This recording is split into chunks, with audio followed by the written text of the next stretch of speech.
Hello there, this is Gwenno Dafydd from the Alternative BBC. Yes, the bathroom broadcasting coach is still broadcasting from her bathroom. It's April the 16th and it's session 25, and today I'm going to look at a method called grey rock. Yesterday we looked at the golden shell, which is your shield of protection from all those who will try and hurt you and possibly ultimately destroy you. Today is day 25 of lockdown and people are getting frustrated, short-tempered, annoyed at the smallest of things, and it's very easy to have conflict and quarrels.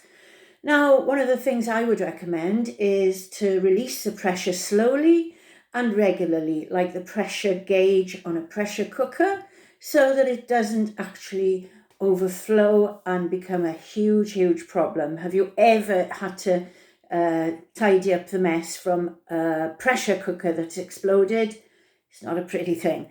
And neither is the result of conflict with your family. So it's good to be able to have ways of dealing with it in positive ways.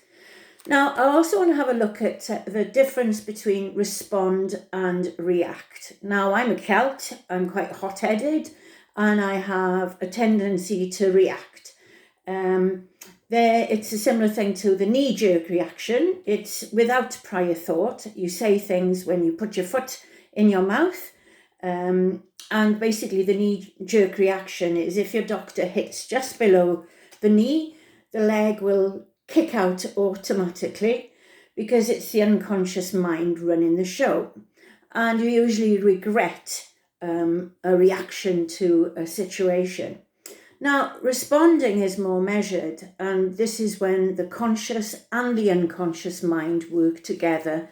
And it's the, let me check my diary, I'll get back to you. It's, let me think it over, I'll phone you tomorrow, or it could be possibly when you go away and count to 10.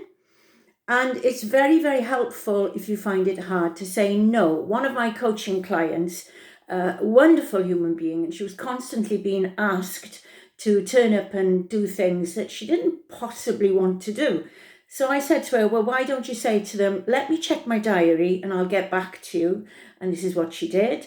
And then she thought, do I want to do this? No, not really. So she'd come back and say, I'm really busy that day, so sorry. And she wouldn't give them another option.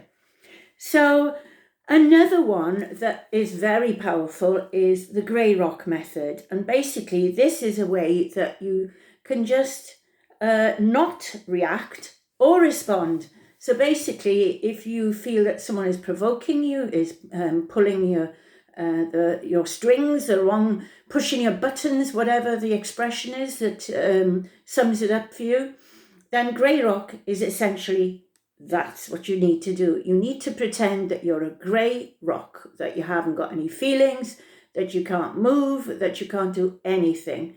It's particularly helpful if you feel enraged, but it's a discipline like anything. And you could be, whilst you're doing grey rock, you could be counting to 10 or whatever.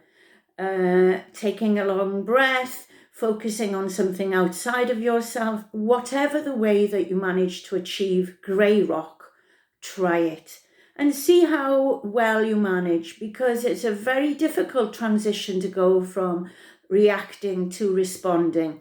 I've had to practice it a lot, really, because I think that was the way we used to do things in my family. We'd all react and we'd just say things and then possibly we'd react and regret it. So practice it and see how you get on. Now, tomorrow I'm actually going to be looking at anger, because anger is not as straightforward as you think. It can be a combination of all sorts of factors, and what is actually behind anger itself may be quite interesting for you to find out. So keep well. Get out tonight at 8 o'clock on the doorstep and clap for the NHS if you can. We will also be celebrating the life of someone who died early this morning in our street. And it is very challenging for the family because they are not able to say their goodbyes. So if you have an opportunity, Say to those people that you love them. You may not get the opportunity. So keep safe and sing, and I'll see you tomorrow when we'll have a look at anger. Bye.